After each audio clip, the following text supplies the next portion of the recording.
Hello everyone, today I will show you how to repair Duolingo streak. First, open the Duolingo app on your device. On the main screen, look at the very top. You will see a small fire icon with a number next to it. This icon represents your daily streak. If you have missed a day, the fire will be broken, and you may want to repair it. First, exit the Duolingo app for now. Find your device's main settings app and open it. Inside Settings, scroll down and look for the option called System. Tap on it. Then, find and select Date and Time. Within the Date and Time menu, you will see several options. The first thing you must do is turn on airplane mode. Next, find the option that says Automatic Time Zone. You need to disable this.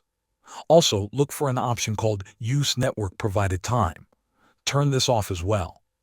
Now, with these automatic settings disabled, you can manually set the date.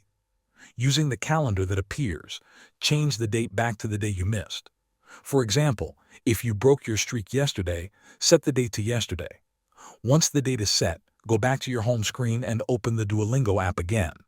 Because you are offline, the app will not connect to its servers. Now, complete any lesson. Just one simple lesson is enough. The app will save this progress locally on your device. After you finish the lesson, close the Duolingo app completely. Go back into your device settings. Return to the Date and Time menu. Here, you need to re-enable all the options you turned off. Now open the Duolingo app one final time. The app will connect to the internet and sync your local data with its servers. You should see that your streak has been restored. Thanks for watching.